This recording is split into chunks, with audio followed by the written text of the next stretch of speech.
ભૂલી ગયેલો કાર્યક્રમની શરૂઆતમાં કે જે બી રોકાણ લાયક રણનીતિ આજે આ કાર્યક્રમમાં હું રાખીશ છે અમારી રિસર્ચ ટીમ તરફથી ભલામણ છે. આમાં અમારી કંપની જીવિત અથવા મારું કોઈ વ્યક્તિગત રોકાણ નથી, કોઈ જાતનો વિત્તીય લાભ નથી મળતો, કોઈ જાતનો કોન્ફ્લિક્ટ ઓફ ઇન્ટરેસ્ટ પણ નથી, પણ આ સ્તર પર ભલામણ અમે અમારા ક્લાયન્ટને કરીએ છીએ. શક્ય છે કે એમનું રોકાણ હોય તો હું મારી ટિપ્પણી ભારતીય શેર બજાર સુધી સીમિત રાખીશ, કારણ કે એન્જલ વેલ પર અમારી કવરેજ છે ને એટલે વિશેષ રૂપમાં ટિપ્પણી નહીં કરું.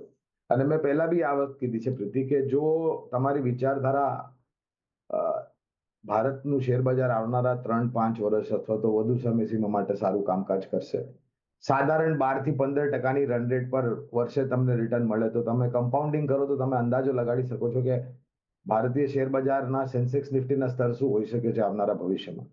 અને જો આપણે શેર બજાર ભારતના સક્ષમ રીતે કામ કરશે તો ભારતના શેર બજારથી જોડાયેલી જે કંપનીઓ છે, મજબૂત કંપનીઓ, ત્યાં આગળ બી તમને સક્ષમ રીતે સારા પરિણામ આવતા દેખાશે અને એના કારણે શેરના ભાવ બી ઉપર જતા દેખાશે.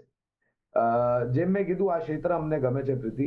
એક કંપની જ્યાં આગળ અમારી રોકાણની ભલામણ છે શેર બજારથી જોડાયેલી જે કંપની છે એનું નામ છે કમ્પ્યુટર એજ મેનેજમેન્ટ સર્વિસીસ, કેમ્સ નામથી પ્રખ્યાત છે.